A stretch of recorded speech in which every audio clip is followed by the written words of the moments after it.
মাথাটাকে নিচু করে জীবনের সব গুনার ফিরিস্তিগুলো একটা একটা করে স্বীকার করে আল্লাহরে বলেন, আল্লাহ আমি পাপী, আল্লাহ আমার যে বড় পাপী এই দুনিয়াতে কেউ নাই। আমরা বলবো, আল্লাহ তুমি প্রশ্ন করার আগে তোমার একটা কথা বলি, আমারে কিছু জিজ্ঞেস করো না, আমি সব করেছি। এমন কোন পাপ নাই যে পাপ আমারে দিয়ে হয় নাই। তোমার রহমত দিয়ে তুমি জান্নাতে পাঠাবা, তোমার দয়ায় জান্নাতে যেতে চাই, আমল দিয়ে না। পারবেন বলতে? কিয়ামতের দিন আমরা বলবো, আল্লাহ আমার আমল দিয়ে জান্নাত চাই না, আমি তোমার দয়া দিয়ে জান্নাত চাই।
আজকে আমরা যে টপিকটা নিয়ে আলোচনা করব সেটা হচ্ছে, আমরা যে জীবনে বিপদে পড়ি, আমরা বিপদে পড়লে আমাদেরকে উদ্ধার করে কে?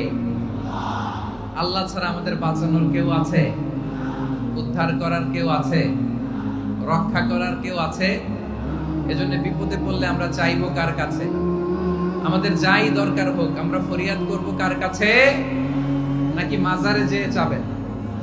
মাজারে যেয়ে চাবেন? অনেকে তো মাজারে যেয়ে কপাল ঘষে, আসরা নাই? মাজারে যেয়ে সন্তান চায়, আছে? এই এলাকায় নাই, এই এলাকার লোকদের আকীদা খালিস আমি জানি। মাজারে যে কপাল ঘষে আর সন্তান চায়। আচ্ছা, মাজারে গেলে সন্তান পাওয়া যায়? আচ্ছা, মাজারে না গেলে যদি বাচ্চা না হতো, গরু ছাগলের যে বাচ্চা হয় ওরা কোন মাজারে মানত করে বলেন? কথা কি বুঝতেছেন? এই যে প্রতি বছর গরু ছাগল ভেড়া এগুলো যে বাচ্চা দেয়, এরা কোন মাজারে যে মানত করে? এজন্য চাইতে হবে একজনের কাছে, তিনি কে? আমার প্রিয় পটুয়াখালীবাসী, মাজার জিয়ারত করা সুন্নাহ। আমরা মাজার জিয়ারত করব, আল্লাহ ওয়ালাদের কবরে যাব, আমরা সেখানে যে সালাম দিব, দোয়া করব, নিজের জন্য করব, কবরে শুয়ে থাকা মাইয়েতের জন্য করব, পুরো মুসলিম উম্মার জন্য করব। কিন্তু কবরে যিনি শুয়ে আছে ওই বাবার কাছে সন্তান চাওয়া যাবে? চাকরি চাওয়া যাবে? সফলতা চাওয়া যাবে? সফলতা দেয় কে? সবাই বলেন নাই, আওয়াজ করে বলেন, সফলতা দেওয়ার মালিক কে? এক কথাই রব্বুল আলামিন বলেন, ওয়া ইয়ামসাসকাল্লাহু বিদুররিন ফালা কাশিফা লাহু ইল্লা ওয়া ইয়ুরিদকা বিখাইরিন ফালা রাদ্দা লিফাদলি ইউসিবু বিহি মান ইয়াশাউ মিন ইবাদিহি ওয়া হুয়াল গফুরুর রহিম। আল্লাহু আকবার। আল্লাহ বললেন, ওয়া ইয়ামসাসকাল্লাহু বিদুররিন ফালা কাশিফা লাহু ইল্লা হু।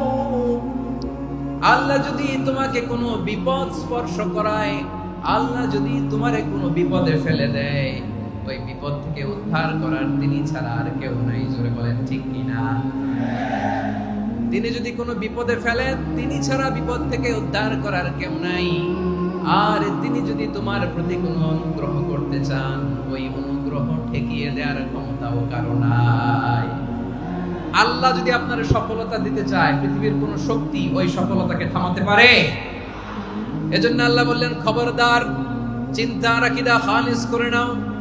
ওয়া ইয়ামসাসকাল্লাহু বিদুররিন ফালা কাশিফা লাহু ইল্লা হু।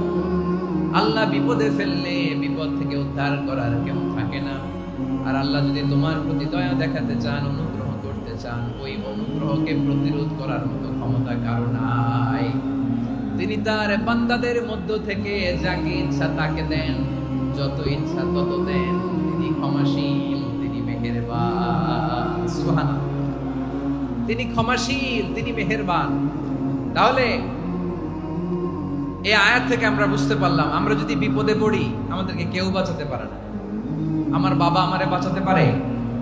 হ্যাঁ? আমার মা আমাকে বাঁচাতে পারে?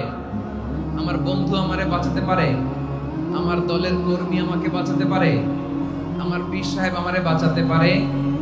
আমার পটুয়াখালীর ভাইয়েরা খেয়াল রাখবেন, বাঁচাতে পারে এক মহান সত্তা, উদ্ধার করতে পারে এক মহান সত্তা। চিৎকার করে বলুন, তিনি কে? আবার আল্লাহ বললেন, আম্মাই ইউজিবুল মুযতাররা ইযা দাআহু ওয়া ইয়াকশিফুস সুআ ওয়া ইয়াজআলুকুম খুলাফাআল আরদ আইলাহুম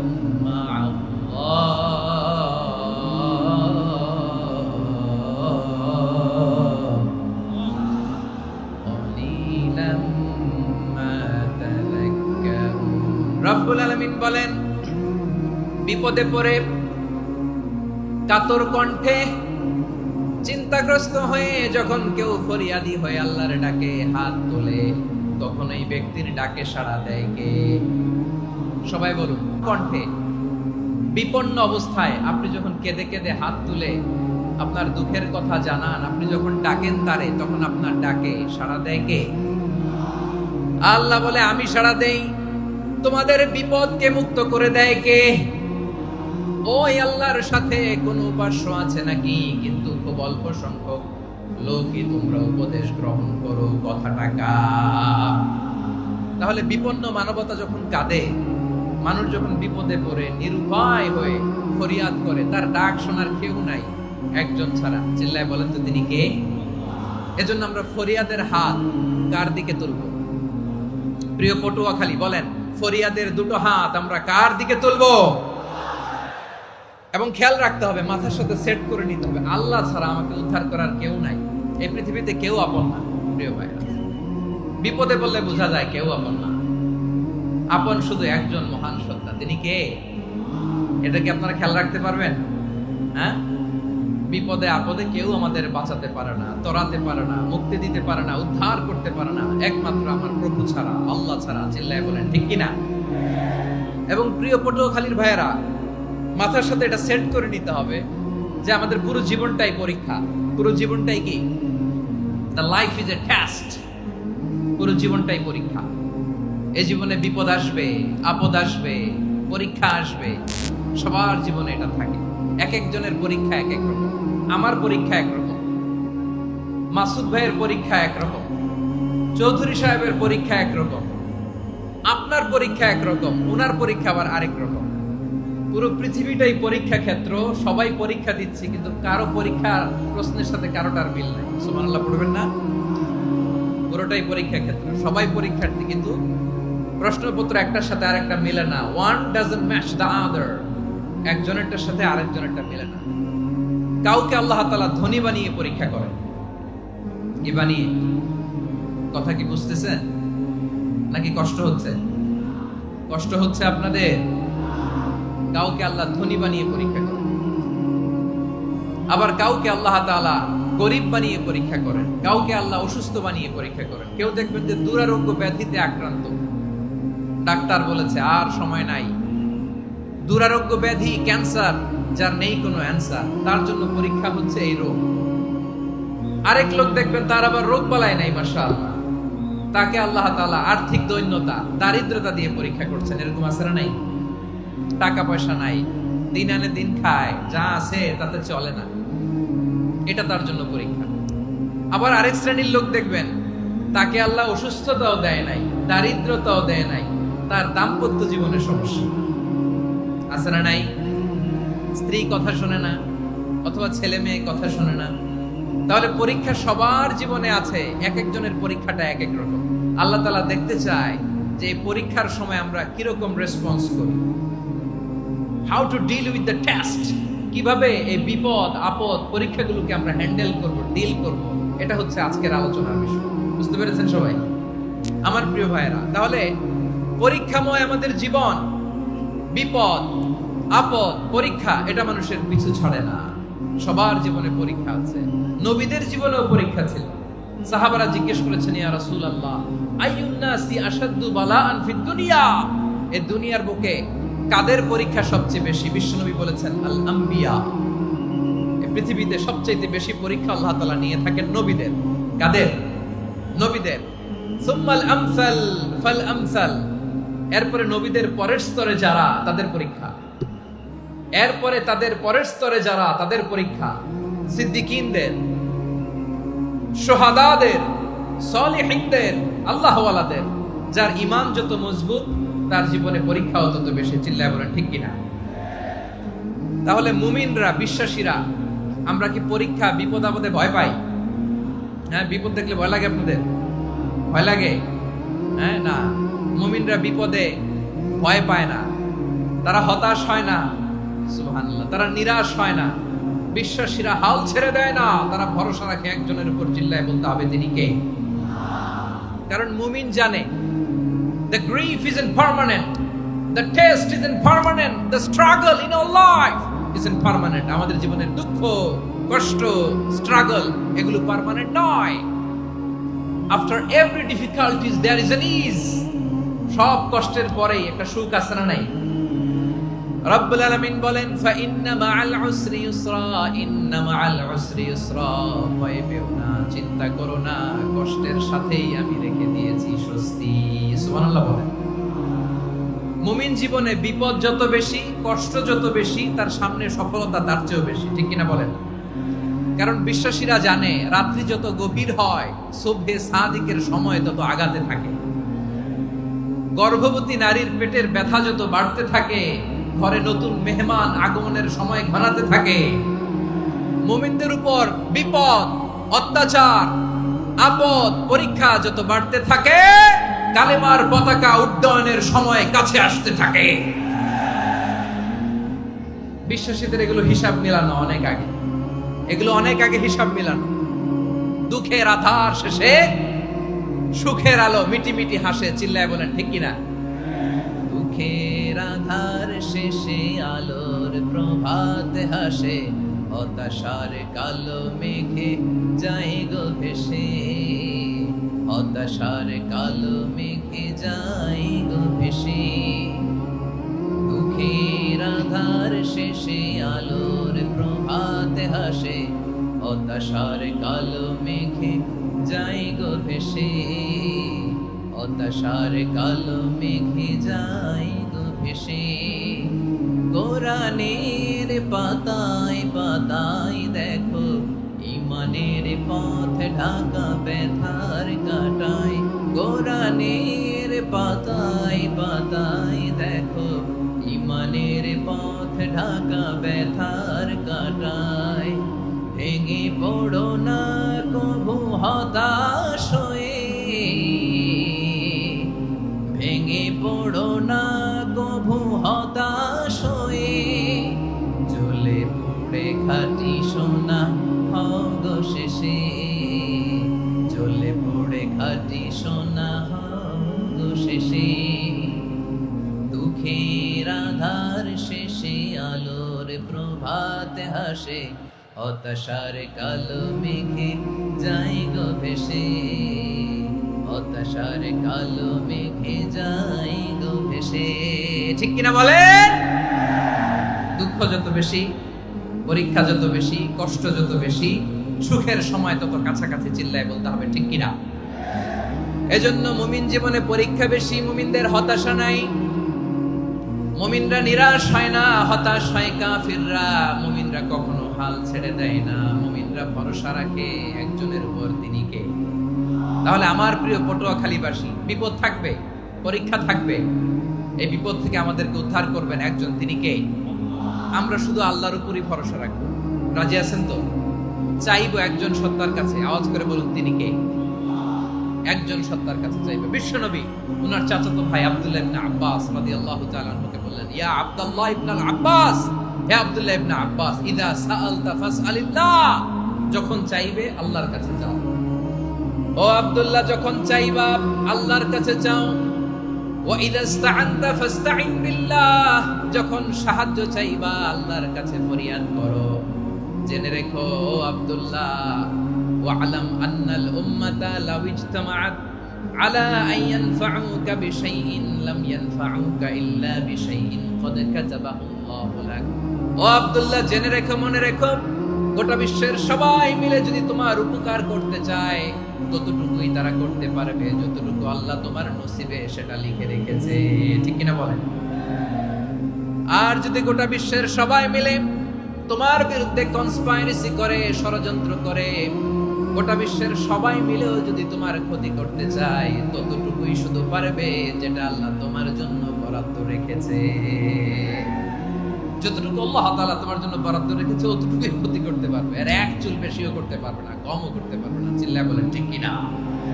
এজন্য আমরা চাইবো কার কাছে? সবাই বলেন নাই, আওয়াজ করে বলেন কার কাছে? সব সময় আমরা আল্লাহর কাছে চাই, বিপদে আপদে, সুখে দুঃখে, সচ্ছল অবস্থায় অসচ্ছল অবস্থায়, পরাজয়ের সময় বিজয়ের সময়, সব সময় আমরা ভরসা রাখবো কার উপর? সবাই বলুন।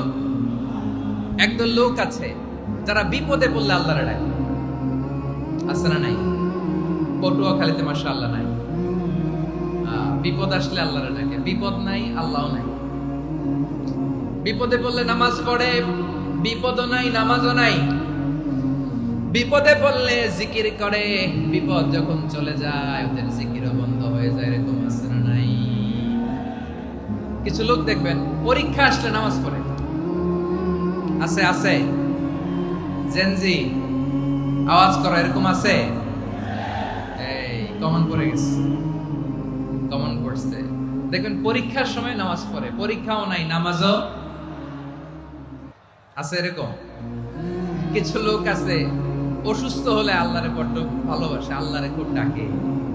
অসুস্থ হইলে অসুস্থতাও নাই, আল্লাহ স্মরণও নাই। দেখবেন কিছু লোক নির্বাচন আসলে খুব আল্লাহওয়ালা হয়ে যায়।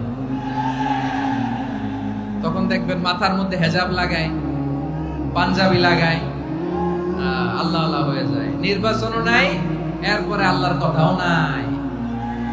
আছে না নাই? না, এরকম হওয়া যাবে না। সব সময় আমরা আল্লাহরে ডাকবো, বিপদে আপদে সব সময় ভরসা রাখবো আমরা একজনের উপর। আওয়াজ করে বলেন, তিনি কে? এ কথায় আল্লাহ তাআলা আমাদের চোখে আঙ্গুল দিয়ে জানিয়ে দিলেন, ফাইদা রাকিবু ফিল ফুলকি দা'আবুল্লাহা মুখলিসিনা লাহুদ্দিন ফালাম্মা নাজ্জাহুম ইলাল বাররি ইযা হুম ইউশরিকুন। আল্লাহ বলে, একদল লোক আছে, তারা যখন নৌযানে চড়ে, জলযানে চড়ে, সাগরের মধ্যে যখন জাহাজে চড়ে, লঞ্চে চড়ে, তারা যখন তুফানের সম্মুখীন হয়, তখন তারা আল্লাহরে বড্ড বেশি ডাকে, একান্ত ভাবে ডাকে, বিশুদ্ধ চিত্তে ডাকে। আবার তুফান থেকে তাদেরকে সেফ জোনে নিয়ে, নিরাপদ জোনে নিয়ে যখন বন্দরে আমি আল্লাহ তাদেরকে ফিরিয়ে দেই, ওই লোকগুলো আবার আমি আল্লাহর সাথে শিরিক করে। এরকম আছে না নাই? জাহাজে উঠছে, সাগরের মাঝখানে তুফান, ওই সময় দেখবেন আল্লাহ কারে কয়। এই কথা তো আপনাদেরকে বোঝানো সহজ, আপনার তো নদীর দেশের মানুষ। লঞ্চে চড়েন নাই কারা কারা দেখি? লঞ্চে চড়ছেন? হ্যাঁ, লঞ্চে চড়ে নাই এরকম একজনও নাই এখানে। আচ্ছা, লঞ্চে উঠছেন কে কে দেখি? মাশাআল্লাহ, মাশাআল্লাহ, মাশাআল্লাহ। ঠিক আছে, আপনাদের বোঝানো সহজ। আচ্ছা, লঞ্চে উঠে তুফানের সম্মুখীন হয়েছেন, জলোচ্ছ্বাস, সবাই? মাশাআল্লাহ। তো এই ওয়াজ তো আপনাদের মুখস্থ, ঠিক কিনা বলেন? আমার বলার দরকার নাই, বলেন। মাঝ নদী, তুফান, জলোচ্ছ্বাস, জলের মধ্যে উচ্ছ্বাস, ঢেউ, টর্নেডো, সাইক্লোন, মেঘের ঘনঘটা, পরিবেশ ঘুটঘুটে অন্ধকার, লঞ্চ একবার এদিকে আরেকবার ওইদিকে, ভিতরে কি অবস্থা হয় বলেন তো? হ্যাঁ, তখন মুসলিম আল্লাহর ডাকে, হিন্দু আল্লাহর ডাকে, ঠিক কিনা বলেন? আস্তিক আল্লাহর ডাকে, নাস্তিক আল্লাহর ডাকে, ঠিক কিনা? লঞ্চের ভেতর, স্টিমারের ভেতর কান্নারে রোল পড়ে যায়, চিৎকারের রোল পড়ে যায়, সবার মুখ দিয়ে শুধু একটা আওয়াজ, লা ইলাহা, লা ইলাহা, লা ইলাহা, সুবহানাল্লাহ, আলহামদুলিল্লাহ, লা ইলাহা। আল্লাহ নামের জিকির করবে যারা, আল্লাহর কাছে প্রিয় তারা, আল্লাহর কাছে প্রিয় যারা, জান্নাতে প্রবেশ করবে তারা, জোরে লা ইলাহা, লা ইলাহা ইল্লাল্লাহ, লা ইলাহা ইল্লাল্লাহ, মুহাম্মাদুর রাসূলুল্লাহ সাল্লাল্লাহু আলাইহি ওয়াসাল্লাম। আমার প্রিয় পটুয়াখালীবাসী, তাহলে লঞ্চের ভেতরে যখন আমরা তুফানের মধ্যে পড়ি, তখন সবাই মিলে আমরা একটা নামের জিকির করি। নামটা কার? মুসলমানেরাও ডাকে, হিন্দুরাও ডাকে, আস্তিকও ডাকে, নাস্তিকও ডাকে, সবাই ডাকে একজনকে, তিনি কে? আবার দেখবেন ওই আল্লাহ তুফানের পরে, ঝড়ের পরে ওই লঞ্চটাকে যখন সদর ঘাটে ফিরিয়ে দেয়, আবার আমরা নাফরমানি শুরু করে দেই।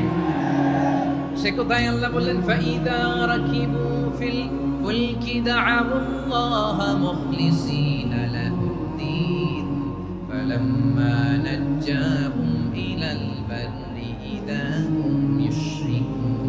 সাগরে যখন তুফানে পড়ে আমি আল্লাহর ডাকে, আবার আমি আল্লাহ যখন বাঁচিয়ে দেই, আবার আমি আল্লাহর সাথে শিরিক শুরু করে, আমরা কি এরকম হতে চাই নাকি? এরকম করবেন? হ্যাঁ, না, আমরা তুফানে পড়লেও আল্লাহরে ডাকি, আবার বাঁচায় দেওয়ার পরেও ডাকি কারে? আল্লাহকেই ডাকি। বিমানের মধ্যে মাঝে মাঝে দেখবেন যে এয়ার টার্বুলেন্স হয়, জানেন? এয়ার টার্বুলেন্স জানেন তো? মাঝে মাঝে বিমানটা বাউন্সিং করে, বাম্পি, ভেরি বাম্পি ওয়েদার। শোনেন নাই? 40,000 ফিট উপরে যখন থাকে, তখন পাইলট মাঝে মাঝে বলে, dear passengers, ladies and gentleman, right now we are flying 40,000 feet above the ground, and we are passing very heavy air turbulence right now. Please fasten your seat belt. দেখবেন মাঝে মাঝে বলে যে ভদ্র মহিলা, ভদ্র মহোদয়গণ, আমরা 40,000 ফিট উপর দিয়ে যাচ্ছি আর এয়ার টার্বুলেন্স ফেস করছি, মেহেরবানি করে আল্লাহর রাস্তে সিট বেল্ট বাঁধুন। তখন বিমানটা এরকম বাউন্সিং করে, শেকিং করে। আপনারা মুখোমুখি হয়েছেন? ইদানিং এই এয়ার টার্বুলেন্স বেড়ে গিয়েছে। গত বছর আমার ইন্টারন্যাশনাল অনেকগুলো ফ্লাইট ছিল, তো আমি দেখলাম যে আগের ফ্লাইটগুলোর তুলনায় এখন এয়ার টার্বুলেন্স খুব বেশি। আমি একটু রিসার্চ করে দেখলাম ক্লাইমেট চেঞ্জের কারণে, জলবায়ু পরিবর্তনের কারণে আকাশের বাতাসের মুভমেন্টে পরিবর্তন হয়েছে, ফলে এখন বিমান শেকিং করে বেশি, বাউন্সিং, বাম্পি ওয়েদার। তো বলেন তো 40,000 ফিট উপরে যখন আপনি, কয় হাজার ফিট, সবাই বলুন কয় হাজার ফিট, 40,000 ফিট উপরে যখন আপনি, তখন যখন বিমানটা এরকম বাউন্সিং করে, সবাই যখন ভমিটিং করে বিমান নষ্ট করে দেয়, বমি করে, তখন বাঁচানোর কে আছে আল্লাহ ছাড়া? কেউ আছে? ওই মুহূর্তেও সবাই মিলে একজনকে ডাকে আওয়াজ করে বলেন তিনি কে? মাঝে মাঝে কিছু সোশ্যাল মিডিয়ায় কিছু ভিডিও পাওয়া যায় যে হেভি যখন এয়ার টার্বুলেন্স হয় 10 সেকেন্ড 15 সেকেন্ডের কিছু ভিডিও পাওয়া যায়, বিমানটা এরকম বাউন্সিং করছে, বাম্পি ওয়েদার, কাঁপছে, মানুষগুলো বমি করছে, অক্সিজেন মাস্কগুলো সব ঝুলে পড়েছে, বিমানটা শুধু কাঁপছে। তখন দেখবেন বিমানের ভেতরেও এরকম লঞ্চের মতো চিৎকার আছে না নাই? বিমানের ভেতরেও তখন চিৎকার।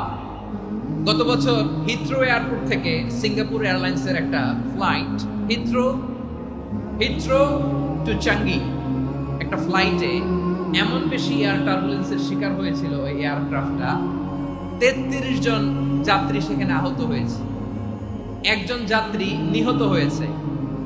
কেবিন ক্রুজ, এয়ার হোস্টেস যারা আছে, একজনের নাক ফেটে, চোখ ফেটে, কপাল ফেটে, ব্লিডিং হয়ে শয়লা। প্রিয় ভাইরা, 40,000 ফিট উপরে বিমানটা যখন কাঁপবে, তখন আমাদেরকে আল্লাহ ছাড়া আর কেউ বাঁচানোর আছে? এত আসতে বললে হবে? ওই কঠিন মুহূর্তে আমার বাবা আমারে বাঁচাতে পারে, আমার বন্ধু আমারে বাঁচাতে পারে। এই গ্রাউন্ডে, জমিনের বুকে আমার প্রোটোকল, আমার ক্ষমতা, আমার দাম্ভিকতা কোনো কিছু আমারে বাঁচাতে পারে? একজন ছাড়া, চিল্লায় বলতে হবে তিনি কে?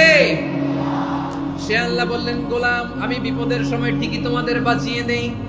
ওই বিমানের ভেতরে 40,000 ফিট উপরে যখন তোমরা এয়ার টার্বুলেন্সের শিকার হও, তখন নাস্তিকও আল্লাহরে ডাকে, হিন্দু আল্লাহরে ডাকে, জোরে বলেন ঠিক কিনা? আবার বিমানটা যখন শান্ত হয়ে যায়, একটু পরেই বিমানের স্ক্রিনের মধ্যে হিন্দি সিনেমা খোঁজে। বিমানের স্ক্রিনে কিন্তু বিশাল ওখানে আফলাম ফিল্মের একেবারে বোঝাই করা। বিমানটা শান্ত হলে আবার হিন্দি সিনেমা দেখা শুরু করে। একটু আগেই ডাকছিল কারে? দেখবেন বাংলাদেশে আমাদের ক্রিকেটাররা যখন অন্য কোনো দেশের সাথে খেলে, অনেক সময় এমন হয় বল বাকি একটা, রান দরকার 6টা। বল বাকি কয়টা? পটুয়াখালী বোঝে নাই বোধহয়। বল বাকি কয়টা? রান দরকার। আপনি দেখবেন ক্যামেরাম্যান তখন গ্যালারিতে খালি দেখায় দর্শকদের যে কি অস্থিরতা। হিপ হপ স্টাইলের মেয়েটা, যে মেয়েটার ওড়না এতক্ষণ ছিল গলায়, এতক্ষণ কইছিল, ওই মেয়েটা দেখবেন ওড়নাটা টেনে মাথায় দিয়ে এরকম মুনাজাত ধরতেছে, আল্লাহ আল্লাহ, একটা সক্কা, আল্লাহ আল্লাহ, আমার লাল সবুজের পতাকারে তুমি অপমানিত কইরো না আল্লাহ, ইন্ডিয়ার সাথে আমাদের খেলা আল্লাহ আল্লাহ, একটা সক্কা, একটা। পুরো খেলা জুড়ে এই মেয়ের ওড়না ছিল গলায়, কিন্তু যখন 1 বলে 6 রান দরকার, ওড়না চলে আসছে কোথায়? মাথায়। আবার মুনাজাত আছে না নাই? ঠিকই বাংলাদেশের দামাল ছেলে এমন এক শট মারলো, বল চলে গেল স্টেডিয়ামের বাইরে, ছক্কা, জিতে গেলাম আমরা। পুরো স্টেডিয়াম জুড়ে চিৎকার, হই হুল্লোড়, মৌজ মাস্তি। যেই মেয়েটা মাথার মধ্যে ওড়না দিয়ে এতক্ষণ সুবহানাল্লাহ সুবহানাল্লাহ বলে আল্লাহর কাছে দোয়া করেছে, ওই মেয়ে এখন আবার ওড়না ফেলে দিয়ে নাচা শুরু করে দিয়েছে। তাহলে আল্লাহর ভয়, আল্লাহর প্রতি আস্থা, বিশ্বাস, ভালোবাসা, এটা কি ক্ষণিকের জন্য? মানে আমার যখন লাগবে তখন আল্লাহর ইউজ করবো নাকি? হ্যাঁ, বিপদে আপদে, সুখের সময় দুঃখের সময় সচ্ছল অসচ্ছল অবস্থায় বিশ্বাসীরা ভরসা রাখে একজনের উপর। চিৎকার করে বলো পটুয়াখালী তিনি কে? সে আল্লাহ বললেন, গোলাম মনে করো না জাহাজ থেকে সদরঘাটে ফিরিয়ে দিলাম তুমি নিরাপদ হয়ে গেছো। মনে করো না 40,000 ফিট থেকে সেফ ল্যান্ডিং এর পরে এয়ারপোর্টে নেমে গেলেই তুমি নিরাপদ হয়ে গেছো। ও মিয়া, বিপদ কি শুধু সাগরে আর আকাশে? ঘরের বিপদও ঘরের ভেতরও বিপদ আসতে পারে কি পারে না? এজন্য সূরা মুলকে আল্লাহ বললেন, আমিনতুম মান ফিস সামাই আন ইয়াখসিফা বিকুমুল আরদা ফাইদা হিয়া তামুর। তোমরা কি ভাবছো তোমরা নিরাপদ? সাগরের মধ্যে তুফান, আল্লাহ আল্লাহ ডাকলাম, সদরঘাটে যেয়ে পড়ছি, বাইসে গেছেন তো আপনি। আর পাবে আপনারে আল্লাহ? আল্লাহর তো সাগরের মাঝখানে তো আল্লাহ আপনারে পাইছিল, আর তো পাবে না। আর পাবে আপনারে? আর আল্লাহ ধরতে পারবে আপনারে? ঘরের ভেতরও বিপদ দিয়ে আটকাতে পারে কে? 5 স্টার 7 স্টার হোটেলের ভেতরও আমাকে বিপদের মধ্যে ফেলে দিতে পারেন কে? আল্লাহ বললেন, তোমরা কি ভেবেছো তোমরা নিরাপদ? আমি চাইলে ল্যান্ডস্লাইডস, ভূমিধস দিয়ে 1 লক্ষ 1 মুহূর্তে নিয়ে যেতে পারি। এক সুনামি দিয়ে থাপ্পড় মেরে 3 লক্ষ সাগরের ভেতরে ঢুকায় দিতে পারি। 1 সেকেন্ডও লাগে না আমার। আম আমিনতুম মান ফিস সামাই আন ইউরসিলা আলাইকুম হাসিবা ফাসাতা'লামুনা কাইফা নাযীর। আল্লাহ চাইলে আকাশ থেকে পাথর বৃষ্টি নাজিল করতে পারেন কি পারেন না? এই মুহূর্তে এখানে ভূমিকম্প দিতে পারেন কি পারেন না? আচ্ছা, ভূমিকম্প যখন হয় আমাদের কারো হুঁশ থাকে? আপনি মনে করছেন আমরা সাধারণ মানুষ, আমরা দৌড় দেই, আর প্রেসিডেন্ট প্রধানমন্ত্রী ওনারা বুঝি খাটে শুয়ে থাকে? কথা বুঝে নাই বোধহয়। ভূমিকম্প, আর্থকোয়েক যদি হয়, বাঁচার জন্য আমরা কি করি? হয় খাটের তলায়, ডাইনিং টেবিলের নিচে, উপরে শক্ত কিছু আছে এটার নিচে, অথবা ঘর থুইয়া দেও দৌড়। তো প্রধানমন্ত্রী উনি কি করে? প্রেসিডেন্ট উনি কি করে? হ্যাঁ, উনি খাটের মধ্যে যে শুয়ে থাকে নাকি? উনিও দৌড়, সাধারণ মানুষও দৌড়, প্রধানমন্ত্রীও দৌড়, বাড়িওয়ালাও দৌড়, ভাড়াটিয়াও দৌড়, সবাই দৌড়। নাকি ভাড়াটিয়ারা বাড়ি থুইয়া দৌড়, বাড়িওয়ালারা আর বেরোয় না? এরকম না। তাহলে যে কোনো মুহূর্তে ভূমিকম্প দিয়ে নাস্তানাবুদ করতে পারে কে? আমার প্রিয় ভাইয়েরা, আমরা নিরাপদ নই, আমরা তার দয়ায় বেঁচে আছি। কার দয়ায়? এজন্য আল্লাহ বললেন, গোলাম যে কোনো মুহূর্তে বিপদ দিয়ে তোমাদেরকে নাস্তানাবুদ করতে পারি। বিশ্বাসী বলে যদি নিজেকে দাবি করো, সব সময় ডাকতে হবে একজন সত্তাকে। বলেন তিনি কে? এই কথা ক্লিয়ার? এই সবগুলো উদাহরণ শেষে সবার কাছে ক্লিয়ার হয়েছে না যে বিপদ থেকে, আপদ থেকে, পরীক্ষা থেকে, ক্যালামিটি থেকে আমাদেরকে কেউ বাঁচাতে পারে না একজন সত্তা ছাড়া। আবারও বলেন তো তিনি কে? ক্লিয়ার? হ্যাঁ, সবাই বুঝতে পারছেন? আচ্ছা, এবার আমরা দেখি বিষ্ণু ইসা ইসলামের জীবনে বিপদ আপদ ছিল কিনা। উনি বিপদ আসলে কিভাবে ডিল করতেন, বিপদ আসলে কোন দোয়া পড়তে হয়, কিভাবে ফরিয়াদের হাত উত্তোলন করতে হয়, কিভাবে রবের দরবারে নতজানু হয়ে ফরিয়াদ করতে হয়, এটা জানার দরকার আছে না নাই? আসুন আমরা বিষ্ণুনবীর জীবনী থেকে দেখি বিপদ আসলে উনি কি করতেন। বিপদ আসলেই প্রথমে বিষ্ণুনবী সাল্লাল্লাহু আলাইহি ওয়াসাল্লাম একটা দোয়া পড়তেন। কি পড়তেন? তিনি পড়তেন, ইন্না লিল্লাহি ওয়া ইন্না ইলাইহি রাজিউন। নিশ্চয় আমরা আল্লাহর জন্য, নিশ্চয় আমরা কার দিকে ফিরবো ভাই? আবার কার দিকে ফিরবো? আওয়াজ করে বলুন তো, আমরা এসেছি কার কাছ থেকে? আবারও ফিরে যাব কার কাছে? এজন্য বিষ্ণুই পড়ছেন, ইন্না লিল্লাহি ওয়া ইন্না ইলাইহি রাজিউন। নিশ্চয় আল্লাহর জন্য, ওই আল্লাহর দিকেই আমরা ফিরে যাব। তারপরে বিষ্ণুই পড়তেন, আল্লাহুম্মা আজুরনি ফি মুসিবাতি ওয়াখলুফ লি খায়রাম মিনহা। একসাথে প্রথমে পড়তেন ইন্না লিল্লাহি ওয়া ইন্না ইলাইহি রাজিউন, তারপর পড়তেন আল্লাহুম্মা আজুরনি ফি মুসিবাতি ওয়াখলুফ লি খায়রাম মিনহা। মানে আল্লাহ, এই যে আমি বিপদে ধৈর্য ধারণ করলাম, এটার সব তুমি আমারে দাও, আর যেটা হারালাম এর চেয়ে ভালো কিছু দিয়ে মেকআপ করে দিও, ভালো কিছু দিয়ে বদল করে দিও। সুবহানাল্লাহ পড়েন।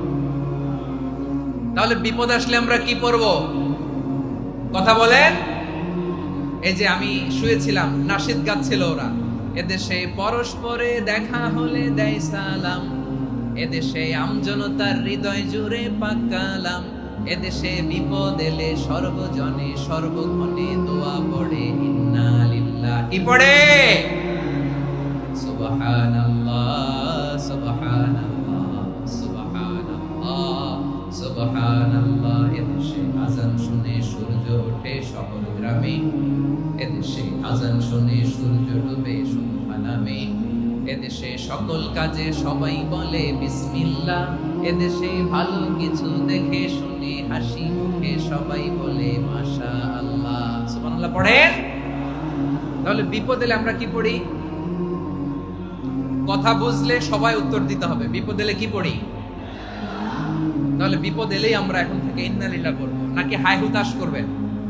একদল আছে হাই হুতাশ করে, হায় আল্লাহ রে মোর কি হইল রে, মুই কি হরমু রে, মুই কমবে যামু রে, আছে না নাই?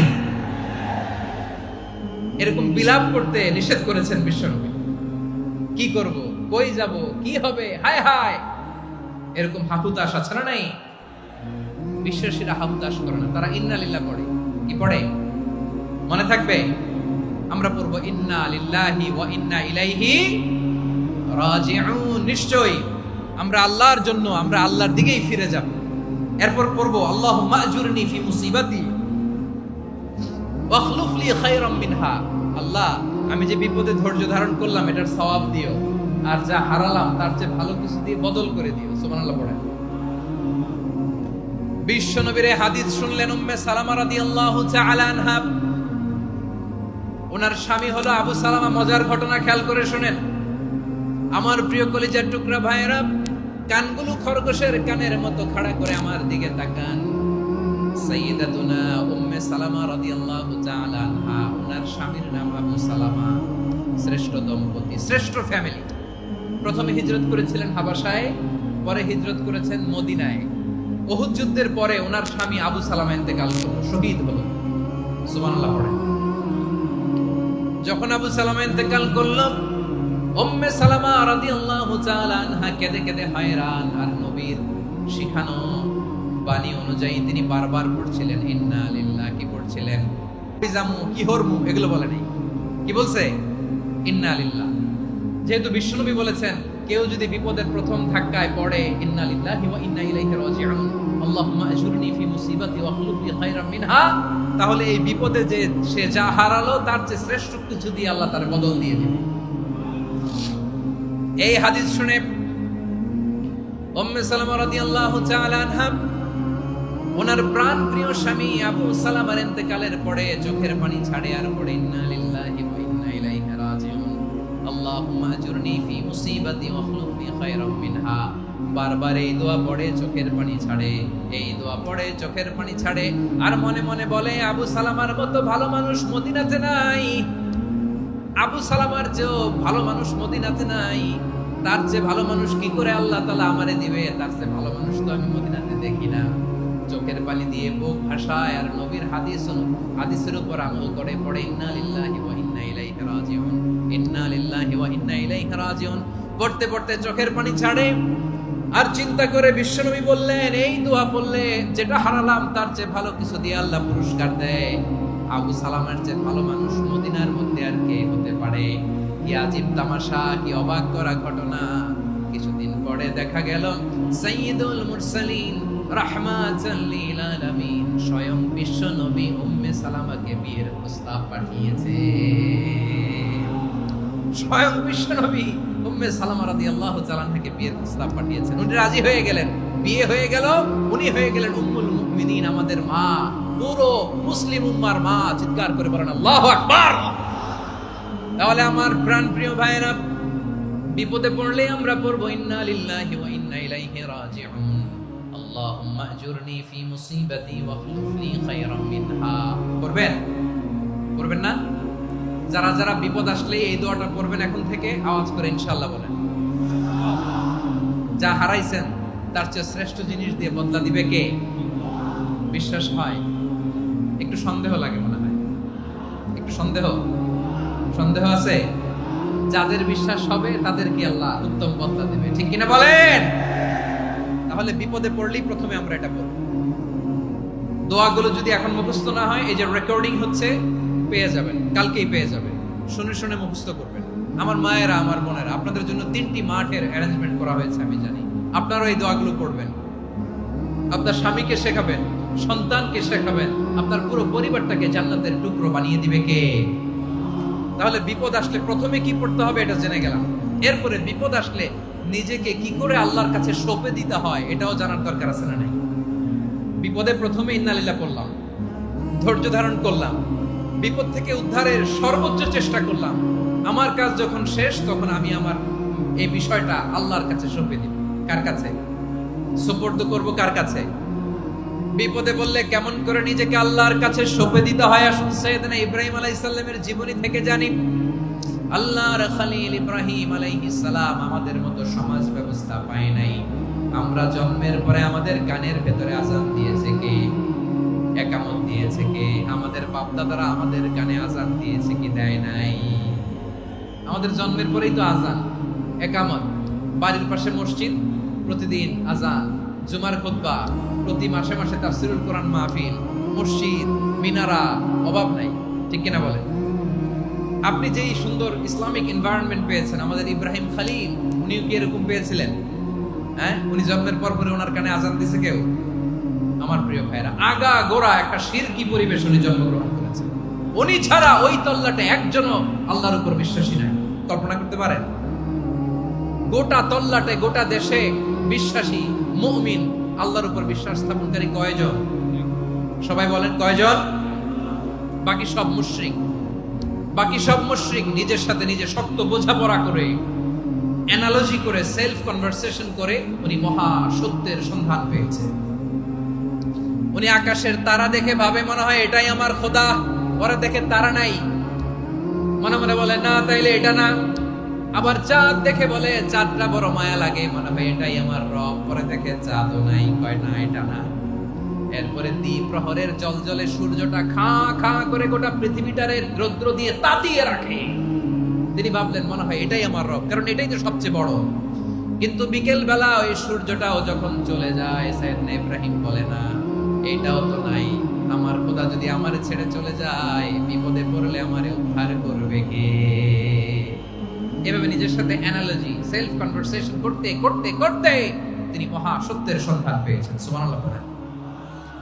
সব শেষে তিনি ডিসিশন নিয়ে ঘোষণা দিলেন, ইন্নী ওয়াজ্জাহাতু ওয়াজহিয়া লিল্লাযী ফাতারাস সামাওয়াতি ওয়াল আরদা হানিফান ওয়া মা আনা মিনাল মুশরিকিন।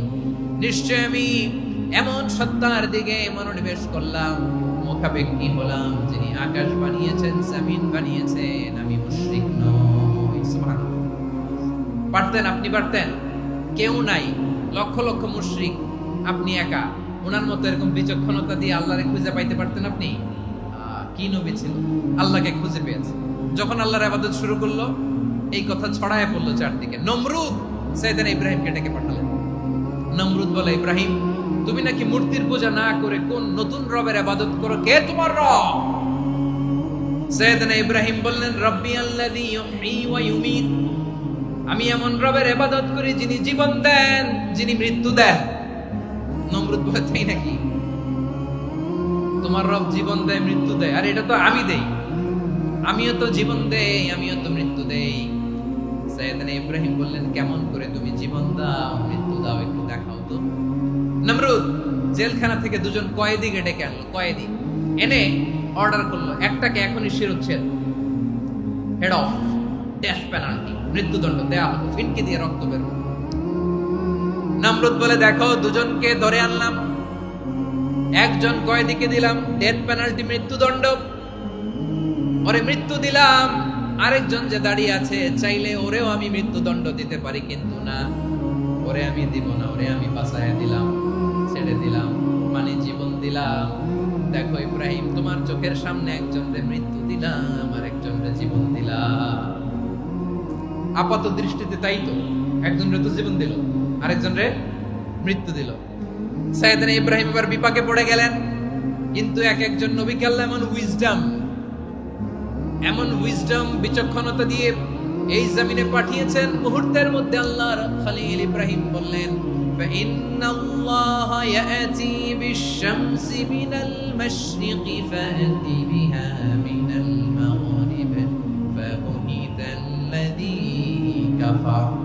আল্লাহর খলিল ইব্রাহিম বললেন, নমরুদ বুঝলাম তুমি জীবন দাও মৃত্যু দাও দেখলাম, কিন্তু আমার রব আমার আল্লাহ প্রতিদিন সকালবেলা উষা লগ্নে ওই পূর্ব দিগন্ত থেকে সূর্যটাকে উদিত করেন, সাঁঝের বেলা বিকেল বেলা গধূলি লগ্নে সন্ধ্যা বেলা ওই দ্বিপ্রহরের জল জলে সূর্যটাকে পশ্চিম দিগন্তে ডুবিয়ে দেন।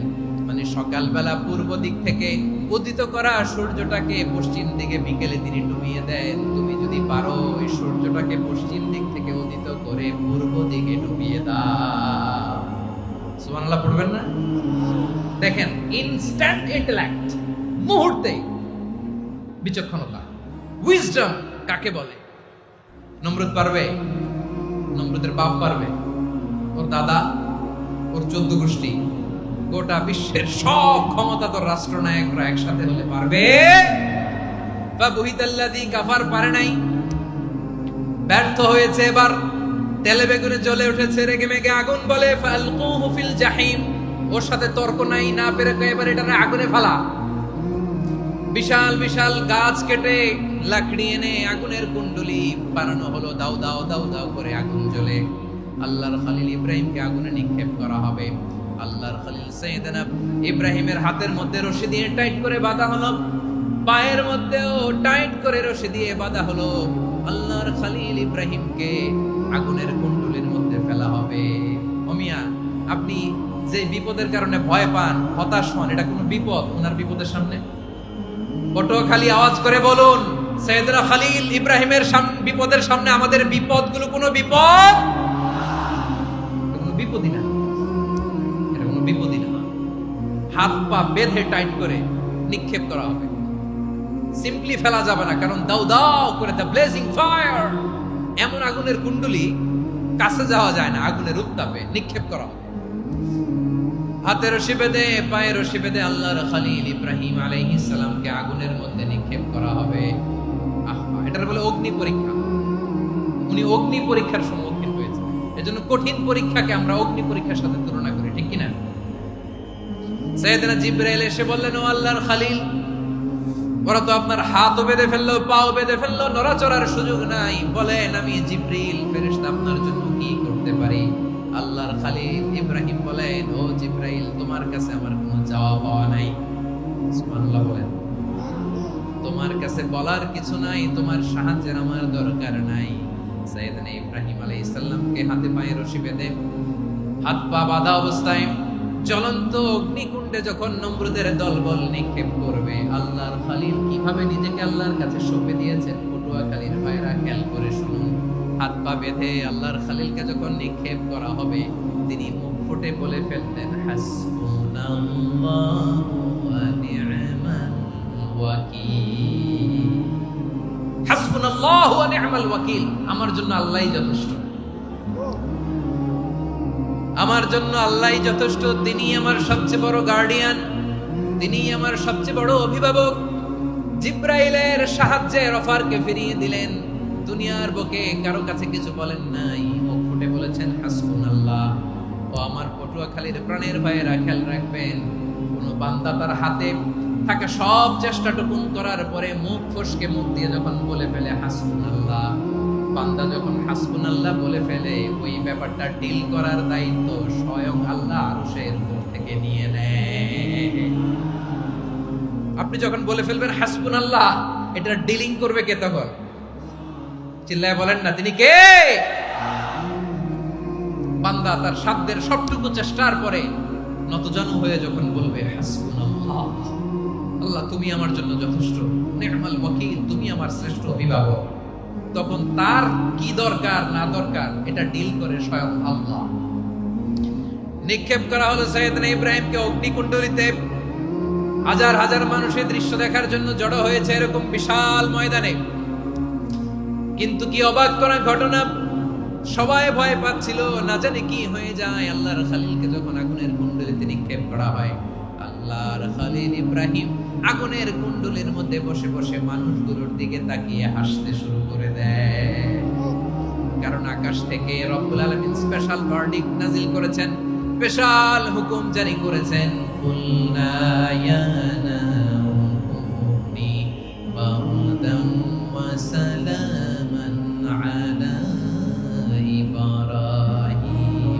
আগুন খবরদার, সৃষ্টির শুরু থেকে তোকে একটা ধর্ম আমি বাতলে দিয়েছিলাম, তোর ধর্ম আগুনের ধর্ম হলো যা পাবে জ্বালিয়ে সারখার করবে।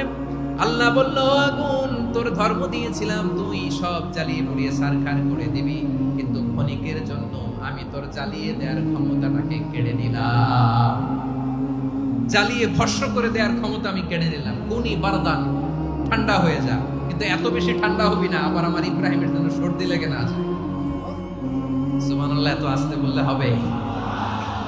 কুনি বারদান, বারদ মানে বরফ, ঠান্ডা, ঠান্ডা হ, কিন্তু এত ঠান্ডা হবি না যাতে আমার ইব্রাহিমের কষ্ট হয়। আগুন বলে, আল্লাহ একবার বললাম ঠান্ডা হ, আবার বলো এত ঠান্ডা হবি না যাতে খলিলের সর্দি না লাগে। কেমন ঠান্ডা হব, কেমন এনভায়রনমেন্ট তৈরি করে দেব বলো?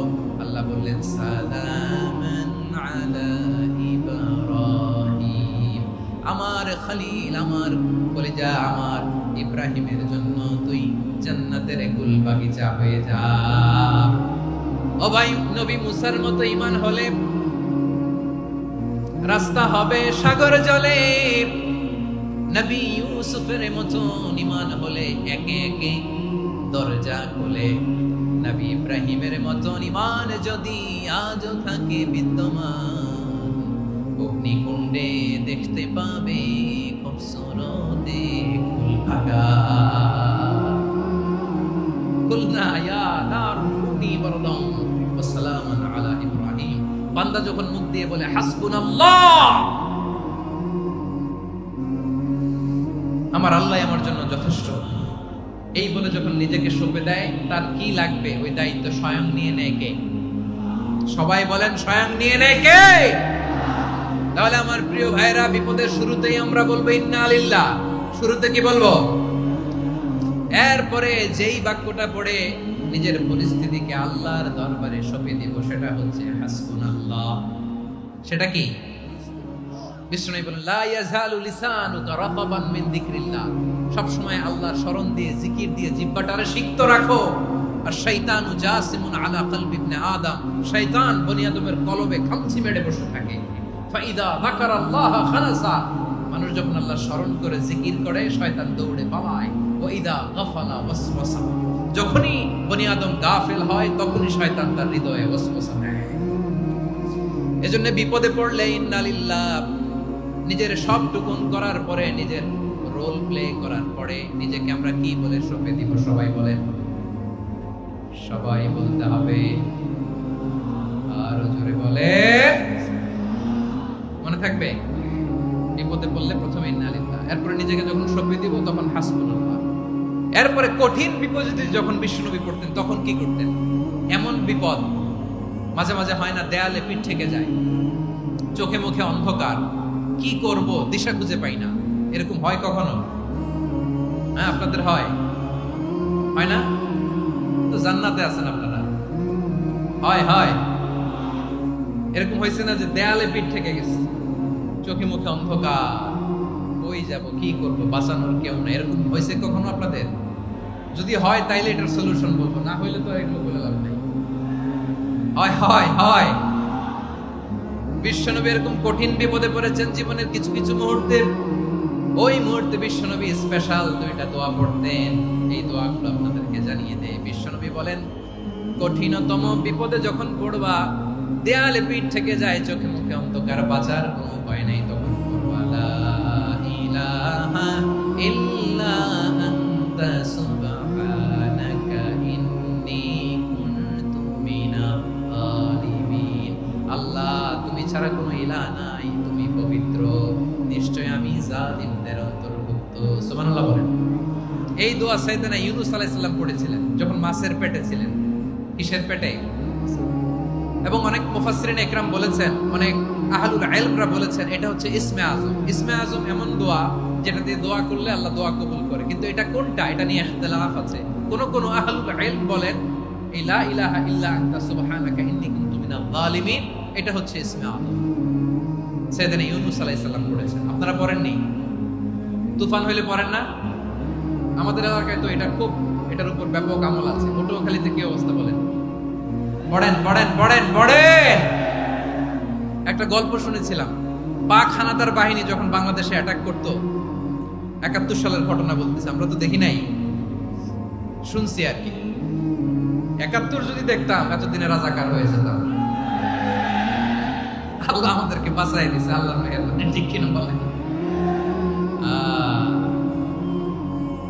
মন মতো হইলে মুক্তিযোদ্ধা, মন মতো না হইলে রাজাকার। কত কিছু দেখলাম এই শাহবাগের বুকে। আল্লাহ, 71 সালে দেখি নাই, আমরা শুনেছি পাক হানাদার বাহিনী জিজ্ঞেস করত মুসলিম না অমুসলিম চেক করার জন্য, বলতো কালেমা বল, কালেমা বাতাও। তো যারা কালেমা বলতে পারতো পাকিস্তানি বাহিনী নাকি ওদেরকে ছেড়ে দিত, শুনেছি। তো একজনকে, এক বাঙালিরে পেয়ে তার মাথার মধ্যে বন্দুকের নল ধরে বলতেছে কালেমা বল সালে, কালেমা বাতা, কালেমা বল। তো ভয়ের চোটে এই দোয়া পড়া শুরু করছে। ও পড়তেছে লা ইলাহা ইল্লা আনতা সুবহানাকা ইন্নী কুনতু মিনাজ জালিমিন। পাকিস্তানি বলে সালে ये तो मुसीबत का কালেমা है। বাঙালি কয় হাম তো ভি মুসিবত মে হ্যায়। পাকিস্তানি বলে বেটা কোন দোয়া বললি, এটা তো মুসিবতের কালেমা। কয় আমিও তো মুসিবতে আছি, আমার মাথার মধ্যে বন্দুক ধরে তুমি আমার কালেমা জিজ্ঞেস করো, এখন কোনটা কালিমা আর কোনটা কি দোয়া, আমার হুঁশ আছে নাকি? প্রিয় ভাইরা, আসলে এটা দুআউল মুসিবা, বিপদে পড়লে এই দোয়া পড়তে হয়। লা ইলাহা ইল্লা আনতা সুবহানাকা ইন্নী কুনতু মিনাল জালিমিন। এটা পড়বেন আপনারা। এই দোয়া পড়ে সাইয়েদনা ইউনূস আলাইহিস সালাম মাছের পেট থেকে রক্ষা পেয়েছিলেন। রক্ষা করেছিল কে? তুমি ইউনূস নবীরে যখন খাইলো মাছেতে গিলিয়া, ফেরেশতা পাঠাইয়া দিলে ইসমে আজম দিয়া। প্রাণে ছিল যাহার ভয় সেথা পাইল আশ্রয়, প্রাণে ছিল যাহার ভয় সেথা পাইল আশ্রয়। মাছের পেট হতে সে যে পেল পরিত্রাণ। আল্লাহু আল্লাহু তুমি জাল্লে জালালুহু, শেষ করা তো যায় না গে তোমার গুণগান। আল্লাহু আল্লাহু সুবহানাল্লাহ পড়েন।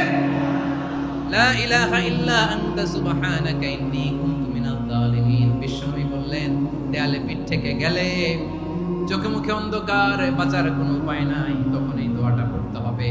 এই দোয়া পড়ে আল্লাহর কাছে ফরিয়াদ করলে বিপদ মুক্ত করবেন কে? কেন এই দোয়াটা আল্লাহর কাছে বড্ড প্রিয় জানেন ভাইরা? কারণ এই দোয়ার মধ্যে 3টা জিনিস আছে। আমি যেরকম আঙ্গুল উঁচু করেছি এরকম করেন তো। 3টা। কয়টা? 3টা। 1 নম্বরে হচ্ছে তাওহীদ, 2 নম্বরে তাসবিহ, 3 নম্বরে তাকরীর। আই রিপিট, আবারও বলছি, 1 নম্বরে তাওহীদ, 2 নম্বরে তাসবিহ, 3 নম্বরে তাকরীর। এই দোয়াটা আল্লাহর কাছে এত পছন্দনীয় কারণ এই দোয়ার প্রথম অংশে আছে তাওহীদ, আল্লাহর একত্ববাদের ঘোষণা। লা ইলাহা ইল্লা আনতা, ও আল্লাহ আপনি ছাড়া কোনো ইলাহ নাই, উপাস্য নাই। এই কথা বললে আল্লাহ বড় খুশি হয়ে যায়। সুবহানাল্লাহ পড়েন।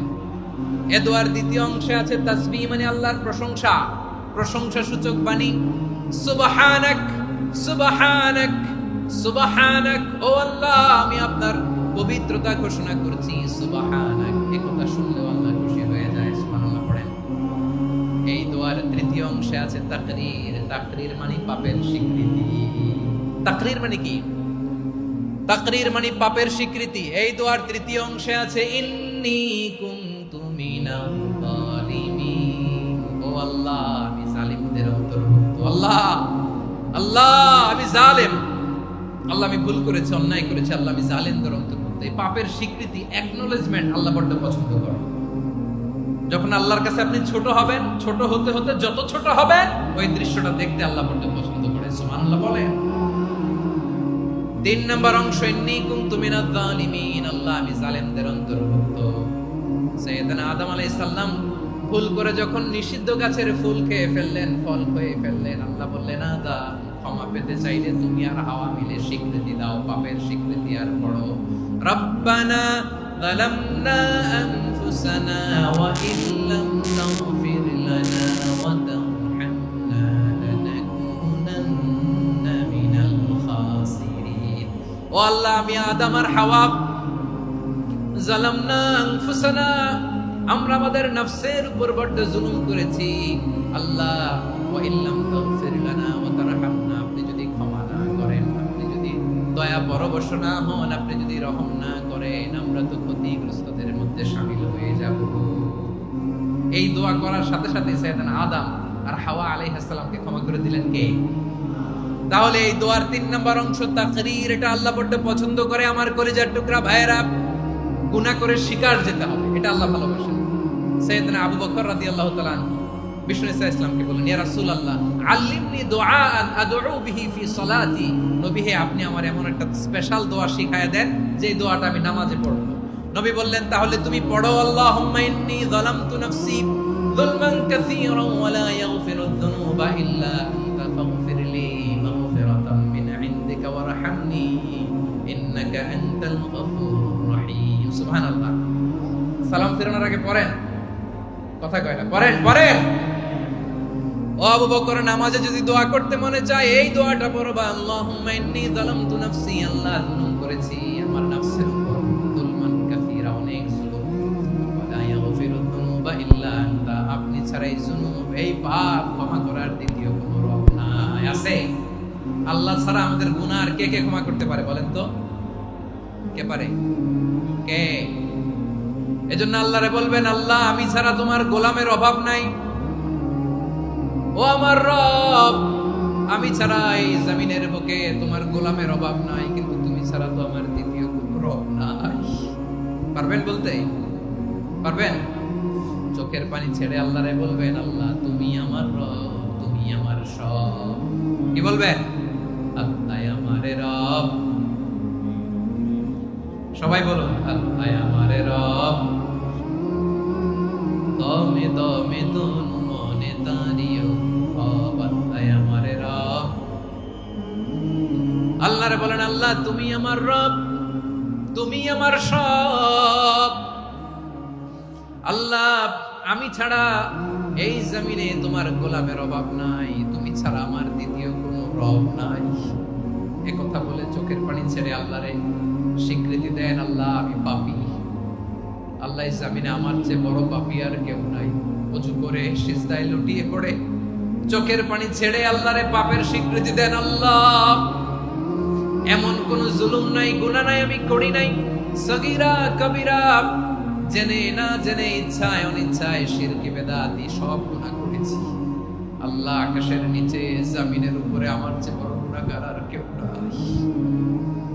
চোখের পানি ছেড়ে আল্লাহরে বলেন, আল্লাহ আমি ছাড়া তোমার গোলামের অভাব নাই, তুমি ছাড়া আমার দ্বিতীয় কোনো রব নাই, তুমি ছাড়া তো কেউ আমার গুনাহ ক্ষমা করার নাই, তুমি আমার রব, তুমি আমার সব। বলতে পারবেন? এই তাকরীর আমার পটুয়াখালী ভাই, এই স্বীকৃতিটা দেখতে আল্লাহ বড় ভালোবাসেন, কারণ আমরা সবাই গুনাহগার। আমরা সবাই কি? বিশ্বনবী বলেন, কুল্লুকুম খাত্তাউন, বা বনি আদম তোমরা সবাই পাপী। সবাই কি? সবাই পাপী। আমরা সবাই পাপী, আপন পাপের বাটখারা দিয়ে অন্যের পাপ মাপি।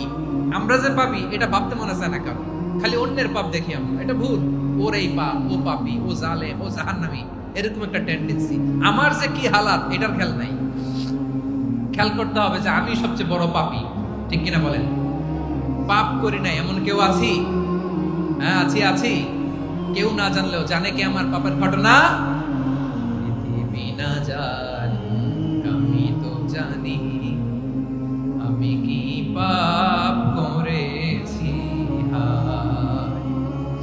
ও আমার কলিজার টুকরা ভাইয়েরা, মাথাটাকে নিচু করে জীবনের সব গুনার ফিরিস্তিগুলো একটা একটা করে স্বীকার করে আল্লাহরে বলেন, আল্লাহ আমি পাপী, আল্লাহ আমার চেয়ে বড় পাপী এই দুনিয়াতে কেউ নাই, আকাশের নিচে জমিনের উপরে আমার চেয়ে বড় পাপী কেউ নাই। একটা একটা করে আল্লাহ স্বীকার করি আমি পাপী, সব পাপের স্বীকৃতি দিলাম। পৃথিবী না জানি আমি তো জানি আমি কি পাপ করেছি। হায় আমার পাপের করলে বিচার, বাঁচার আমার নাই উপায়। দয়াময় তুমি মাফ করো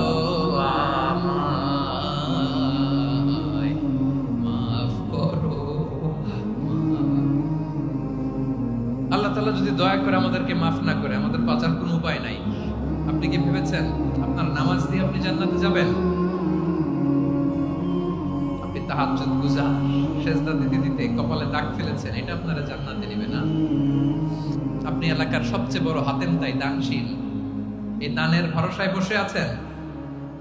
কশিন কালো আমাদের নামাজ, আমাদের রোজা, আমাদের ইবাদত, এগুলোকে মিজানের পাল্লায় উঠালে কোনো ওজনই হবে না। তবে আমাদের একটা কৌশল জানা আছে, আমরা আল্লাহর রহমতের ভিখারি। আমরা সেদিন আগেই গুনার স্বীকৃতি দিয়ে দেব। আমরা বলবো, আল্লাহ তুমি প্রশ্ন করার আগে তোমার একটা কথা বলি, আমারে কিছু জিজ্ঞেস করো না, আমি সব করেছি। এমন কোন পাপ নাই যে পাপ আমারে দিয়ে হয় নাই। তোমার রহমত দিয়ে তুমি জান্নাতে পাঠাবা, তোমার দয়ায় জান্নাতে যেতে চাই, আমল দিয়ে না। পারবেন বলতে? কিয়ামতের দিন আমরা বলবো, আল্লাহ আমার আমল দিয়ে জান্নাত চাই না, আমি তোমার দয়া দিয়ে জান্নাত চাই। তোমার দয়া ছাড়া আমার কোনো উপায় নাই। কারণ আল্লাহ যদি বিচার করে, বাঁচার কারো উপায় নাই। আল্লাহ যদি বলে ফেলেন তুই এটা করলি কেন, ওখানে গেলি কেন, কোরআনে 1000 বার নিষেধ করলাম তারপরেও এই পাপে জড়ালি কেন, এরকম প্রশ্ন ছুড়ে দিলে আমার উত্তর আছে? বাঁচার কোনো উপায় আছে? রোজ হাসরে হে আল্লাহ আমার করুণা বিচার, আল্লাহ করুণা বিচার, বিচার চাহি না তব দয়া চাহি হে গুনাহগার, করুণা বিচার। আপনার আমল দিয়ে জান্নাতে যাবেন? কি দিয়ে যাবেন? আল্লাহর দয়া দিয়ে। আল্লাহর রহম আর দয়া ছাড়া কেউ জান্নাতের চেহারাও দেখতে পাবে না। আমার প্রিয় ভাইরা, এই দোয়া আল্লাহর কাছে পছন্দনীয় হওয়ার কারণ তিনটা। দোয়ার প্রথম অংশে আছে তাওহীদ, আল্লাহর একত্ববাদের ঘোষণা।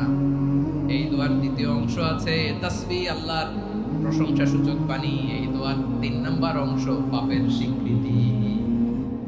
তাহলে আমরা সবাই গুনাহগার। আমরা আল্লাহর কাছে পাপের স্বীকৃতি দিয়ে বলবো, ও আল্লাহ ইন্নী কুনতু মিনাজ জালিমিন, আমরা জুলুম করেছি, পাপ করেছি, অন্যায় করেছি, আল্লাহ বুঝতে পারি নাই, শয়তানের ওয়াসওয়াসায় পড়ে, বন্ধুর পাল্লায় পড়ে, নফসের খায়েশ মিটাতে যে আল্লাহ করে ফেলেছি। তুমি গুনাহ না মাফ না করলে আমাদের গুনাহ মাফ করার দ্বিতীয় কেউ নাই। ঠিক কিনা বলেন? এভাবে অনুতপ্ত হয়ে যদি আল্লাহর কাছে দোয়া করেন, দেয়ালে পিঠ থেকে গেছে, কোন রাস্তা নাই বের হওয়ার, ওই মুহূর্তেও আপনাকে বিপদ থেকে উদ্ধার করবে কে? বিশ্বনবী চরম বিপদে পড়লে 2টা দোয়া পড়তেন। প্রথম হলো এটা, লা ইলাহা ইল্লা আনতা সুবহানাকা ইন্নী কুনতু মিনাজ জালিমিন। এই দোয়াটা আমরা বেশি বেশি পড়ব। রাজি আছেন? সবাই আওয়াজ করে পড়ুন ইনশাআল্লাহ। আমার প্রিয় ভাইয়েরা, বিপদে পড়লে বিশ্বনবী আরো একটা দোয়া পড়তেন, লা ইলাহা ইল্লাল্লাহুল আযীমুল হালিম, লা ইলাহা ইল্লাল্লাহু রাব্বুল আরশিল আযীম, লা ইলাহা ইল্লাল্লাহু রাব্বুস সামাওয়াতি ওয়াল আরদি ওয়া রাব্বুল আরশিল কারীম। এই যে বললাম, রেকর্ড হয়ে গেছে। এখন তো আর ইনস্ট্যান্ট মুখস্থ না হলো, পরে মুখস্থ করে নেবেন। আল্লাহ ছাড়া কোনো উপাস্য নাই, তিনি সুমহান, মহা সহিষ্ণু। আল্লাহ ছাড়া কোনো উপাস্য নাই, তিনি সুমহান, আরশের অধিপতি। আল্লাহ ছাড়া কোনো উপাস্য নাই, তিনি আকাশের মালিক, জমিনের মালিক, তিনি সুবিশাল, আরশের অধিপতি। সুবহানাল্লাহ পড়েন। এই দোয়াটা কেউ যদি পড়ে যদি এর ওসিলা করে দোয়া করে, তাকে বিপদ থেকে মুক্তি দেয় কে?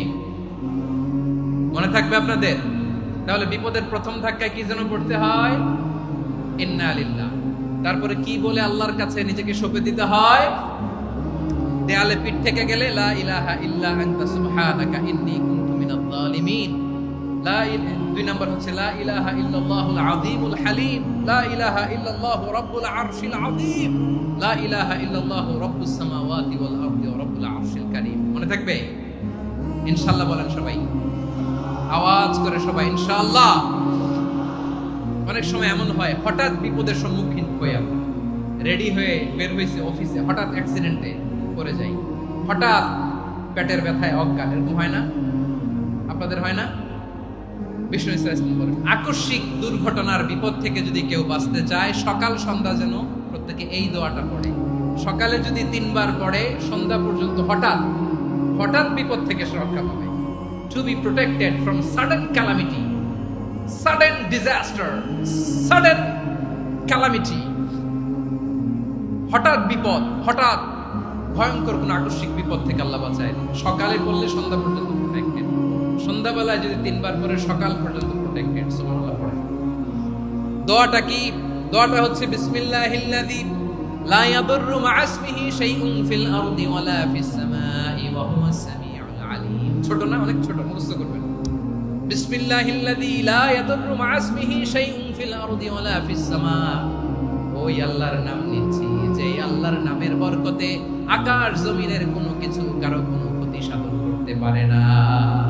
তিনি সর্বশ্রোতা, সর্বজ্ঞ। সুবহানাল্লাহ পড়েন।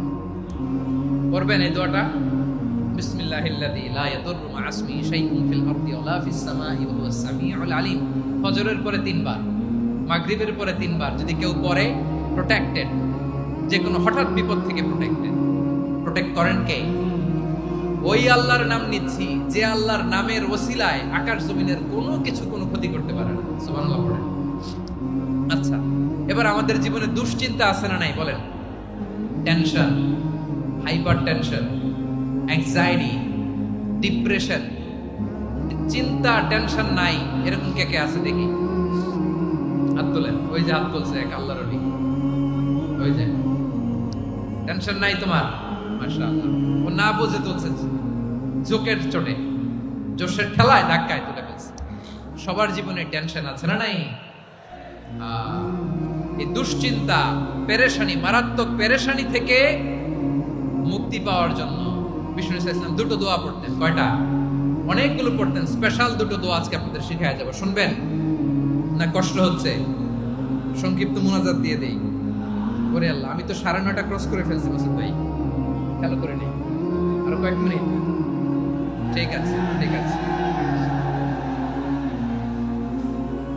পেরেশানিতে পড়লে, টেনশনে পড়লে এই দোয়াটা, প্রিয় ভাইরা, বিষ্ণু ইসলাম যখন খুব বিপদে পড়তেন, দুশ্চিন্তা ওনাকে ঘিরে ধরতো, উনি পড়তেন ইয়া হাইয়্যু ইয়া কাইয়্যুম বিরহমাতিকা আস্তাগীথ, ইয়া হাইয়্যু ইয়া কাইয়্যুম বিরহমাতিকা আস্তাগীথ, ইয়া হাইয়্যু ইয়া কাইয়্যুম, এ শাশ্বত অবিনশ্বর, এ চিরঞ্জীব, বিরহমাতিকা আস্তাগীথ, তোমার রহমতের উসিলায় তোমার কাছে ফরিয়াদ করি। এটা পড়তেন।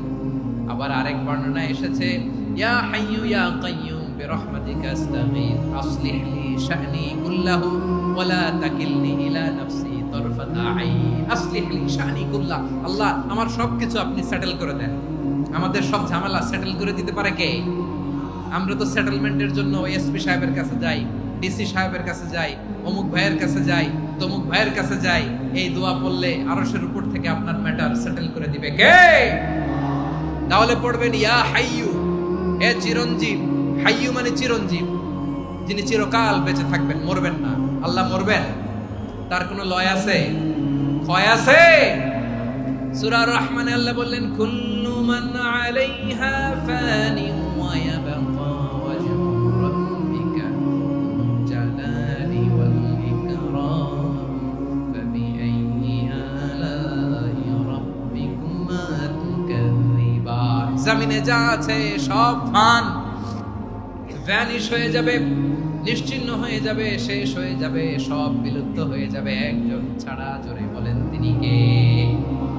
ইয়া হাইয়্যু। আমার সাথে আওয়াজ করে পড়েন ইয়া হাইয়্যু ইয়া কাইয়্যুম ইয়া হাইয়্যু ইয়া কাইয়্যুম বিরহমাতিকা আস্তাগীথ আসলিহ লি শা'নি কুল্লাহ ওয়া লা তাকিলনি ইলা নাফসি তারফাতা আইন। এভাবে দোয়া করলে আপনাকে বিপদ মুক্ত করবে কে? এই দোয়াটা কেন পছন্দ আল্লাহর কাছে? কারণ এখানে আল্লাহর 2টা সুন্দর নাম আছে, গুণবাচক নাম, আল হাই, আল কাইয়ুম। এই 2টো নাম আছে এখানে। আবার এই 2টা আয়াতুল কুরসির অংশ। আয়াতুল কুরসির শুরুতে এটা আছে না নাই? হ্যাঁ, আছে না নাই? 3 নাম্বার কারণ এটা ইসমে আজম। কোন দোয়াটা ইসমে আজম? যে দোয়া ওসিলায় দোয়া করলে আল্লাহ দোয়া ফেরায় না, অনেকগুলো মত আছে, সবচেয়ে ভ্যালিড মত হচ্ছে এটা, ইয়া হাইয়ু ইয়া কাইয়ুম। এর ওসিলা দিয়ে দোয়া করলে দোয়া কবুল করে কে? 2 নম্বরে বিশ্বনবী মারাত্মক বিপদে পড়লে আরেকটা দোয়া পড়তেন, আল্লাহুম্মা ইন্নী আবদুক। আগে দোয়াটা পড়ি, শুনেন। আল্লাহুম্মা ইন্নী আবদুক ওয়া ইবনু আবদিক ওয়া ইবনু আমাতিক নাসিয়াতি বিয়াদিক মাদিন ফিয়া হুকমুক আদলুন ফিয়া কাদাউক আসআলুকা বিকুল্লি ইসমিন হুয়া লাক সাম্মাইতা বিহি নাফসাক আও আনসালতাহু ফি কিতাবিক আও আল্লামতাহু আহাদাম মিন খালকিক أو استأثرت به في علم الغيب عندك أن تجعل القرآن ربيع قلبي ونور صدري وجلاء حزني وذهاب همي سبحان الله পড়েন। বিষ্ণুই বলতেন আল্লাহুম্মা ইন্নী আবদুক, ও আল্লাহ আমি আপনার গোলাম, ওয়াবনু আবদিক গোলামের ঘরের গোলাম, ওয়াবনু আমাতিক বাদির ঘরের গোলাম। মানে আল্লাহ আমি আপনার গোলাম, আমার বাবা আব্দুল্লাহ ছিল আপনার গোলাম, আমার মা আমিনা ছিল আপনার বাদী। মানে আমরা গোলাম বংশের সব গোলাম। নিজেরে এর চেয়ে আর ছোট করে আল্লাহর কাছে উপস্থাপন করা যায় আমার ভাইরা? কথা কি বুঝতেছেন? নিজেকে এর চাইতে ছোট, নগণ্য আর তুচ্ছ করে আল্লাহর সাথে প্রেজেন্ট করা যায়? বিশ্বনবী বললেন, ও আল্লাহ আমি আপনার গোলাম, গোলামের ঘরের গোলাম, দাসীর ঘরের গোলাম, নাসিয়াতি বিয়াদিক আমার মাথার চুলের ছুটি আপনার হাতের মুঠোয়। আপনি ডানে টান দিলে আমি ডানে যেতে বাধ্য, আপনি বাঁয়ে টান দিলে বাঁয়ে যেতে বাধ্য। সুবহানাল্লাহ বলেন। পিছনে 2-1 ভাই দাঁড়ালেন কেন? হ্যাঁ, বসুন। জায়গা চেঞ্জ করতেছে, সেই দুপুর থেকে বসে আছে আমি জানি। মাশাআল্লাহ, কেউ 2-1 বেরিয়েছে, গ্যাপ পূরণ করতেছে। মাশাআল্লাহ পড়েন সুবহানাল্লাহ আলহামদুলিল্লাহ লা ইলাহা ইল্লাল্লাহ মুহাম্মাদুর রাসূলুল্লাহ সাল্লাল্লাহু আলাইহি ওয়াসাল্লাম। বিশ্বনবী বললেন, আল্লাহ আমার মাথার চুলের ঝুঁটি আপনার হাতের মুঠোয়।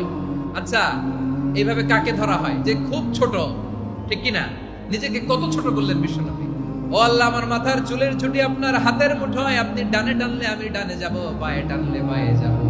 আল্লাহ আসআলুকা বিকুল্লি ইসমিন হুয়া লাক নাসিয়াতি বিয়াদিক মাদিন ফিয়া হুকমুক।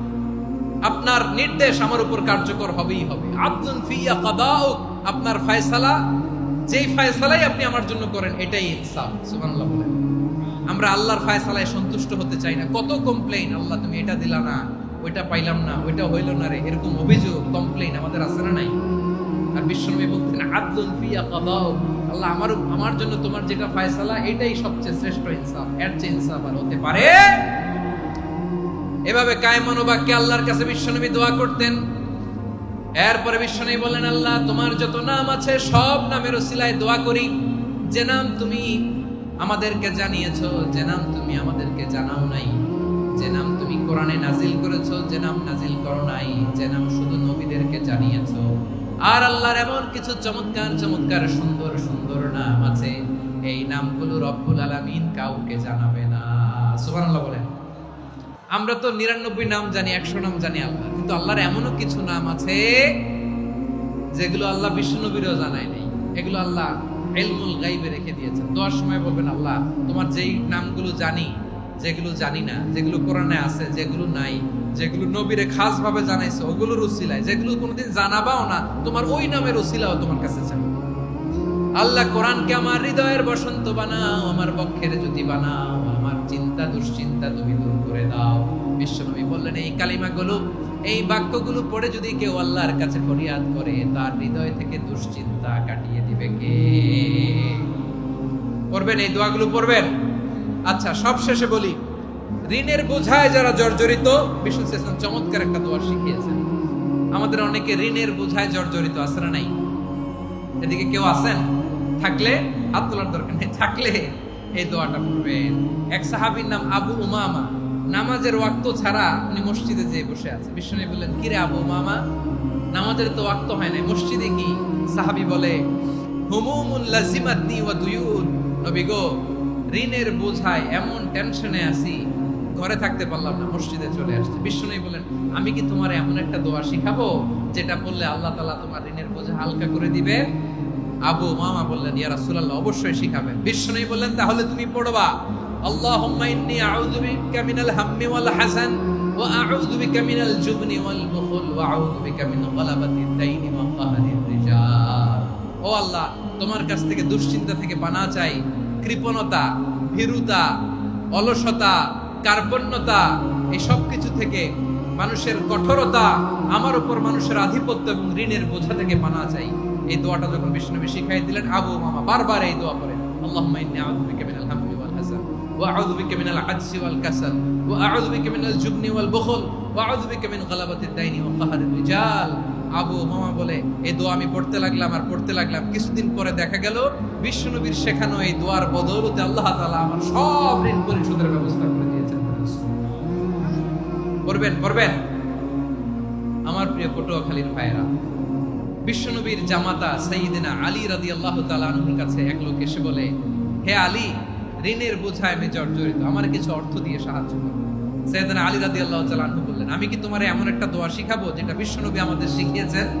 এই দোয়া যদি তুমি পড়ো, লাউ কানা আলাইকা মিসলু জাবালিন কাবীরিন দাইনান আদাল্লাহু আনকা, পাহাড় পরিমাণ যদি ঋণের বোঝা হয়, আল্লাহ এটা পরিশোধের ব্যবস্থা করে দিবেন। ছোট্ট একটা দোয়া বিশ্বনবী শিখালেন, বললেন তুমি পড়বা, আল্লাহুম্মা কফিনি বিহালালিকা আন হারামিকা ওয়া আগনিনি বিফাদলিকা আম্মান সিওয়াক। বুঝতে আছে? হ্যাঁ আছে। আল্লাহুম্মা কফিনি বিহালালিকা আন হারামিক, আল্লাহ তোমার হালাল দিয়ে আমাকে পরিতুষ্ট করো, হারাম থেকে বাঁচিয়ে রাখো, আর তোমার অনুগ্রহে মানুষের মুখাপেক্ষী যেন আমি না হই, আমি যেন সবসময় তোমার মুখাপেক্ষী হয়, ওই তৌফিক দিও। সুবহানাল্লাহ পড়েন। এই দোয়া বেশি বেশি পড়লে ঋণের বোঝা হালকা করে দিবে কে? তাহলে প্রিয় ভাইয়েরা, বিপদে পড়লেই প্রথমে কি করবেন? পটুয়াখালী ভুইলা গেছে। বিপদে পড়লেই প্রথমে ইন্না লিল্লাহ কি বলে নিজেকে আল্লাহর কাছে সঁপে দিতে হয়? হাসবুনা। চরম বিপদে দেয়ালে পিঠ থেকে গেছে, তখন লা ইলাহা ইল্লা আনতা সুবহানাকা ইন্নী কুনতু মিনাজ জালিমিন। এরপরে লা ইলাহা ইল্লাল্লাহুল আযীমুল হালিম, এই দোয়া। আকস্মিক বিপদ, হঠাৎ যেন কোনো বিপদ আমাকে পেয়ে না বসে, এটার জন্য বিসমিল্লাহিল্লাযী লা ইয়াদুররু মা ইসমিহি শাইউন ফিল আরদি ওয়ালা ফিস সামাই ওয়া হুয়াস সামিউল আলীম। সকালে 3 বার, রাতে 3 বার। আর মারাত্মক tension, hyper tension, anxiety, depression থেকে বাঁচার জন্য 2 দোয়া, ইয়া হাইয়্যু ইয়া কাইয়্যুম, ইয়া হাইয়্যু ইয়া কাইয়্যুম, মনে থাকবে? আর আল্লাহুম্মা ইন্নী আবদুক, এই দোয়া। ঋণ থেকে বাঁচার জন্য 2 দোয়া, আল্লাহুম্মা ইন্নী আউযু বিকা মিনাল হাম্মি ওয়াল হাযান, এটা। আর আল্লাহুম্মা কফিনি বিহালালিকা আন হারামিকা ওয়া আগনিনি বিফাদলিকা আম্মান সিওয়াক। আর সব সময় পড়ার জন্য একটা আমল দিয়ে যাই, উঠতে বসতে, অফিসে যাচ্ছেন, অফিস থেকে ফিরতেছেন, বসে আছেন, শুয়ে আছেন, ছোট্ট এক শব্দে আমরা যেন বেশি বেশি পড়ি, আস্তাগফিরুল্লাহ। আওয়াজ করে আমার সাথে পড়ুন, আস্তাগফিরুল্লাহ। আবার পড়ুন, আস্তাগফিরুল্লাহ। আল্লাহ রাসূল সাল্লাল্লাহু আলাইহি ওয়াসাল্লাম বলেন, মান লাজিমাল ইস্তিগফার, যে সব সময় এরকম ইস্তিগফারের সাথে লেগে থাকে, জাআলাল্লাহু লাহু মিন কুল্লি দীকিন মাখরাজা, আল্লাহ তাআলা তাকে কোনো বিপদে আটকান না, সে জীবনে আটকাবে না। যে কোনো বিপদে আল্লাহ তার রাস্তা বের করে দিবেন, way out, you will get a way out, solution. সুবহানাল্লাহ।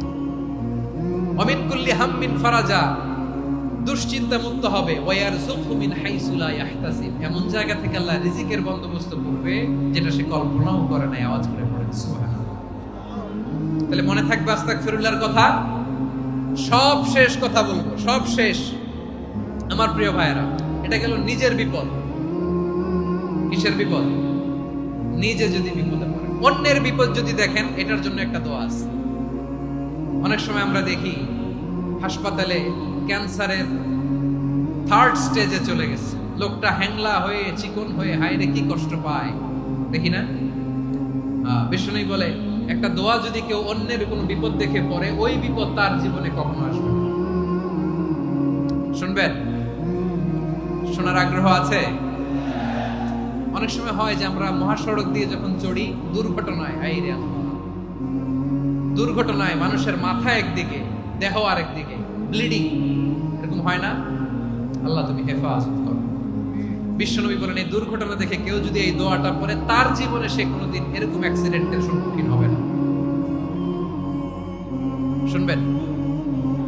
বিশ্বনবী বলেন, অন্যের বিপদ দেখে কেউ যদি পড়ে, আলহামদুলিল্লাহিল্লাযী আফানি মিম্মা ইবতালাকা বিহি ওয়া ফাদ্দালানি আলা কাসীরিন মিম্মান খালাকা তাফদীলা।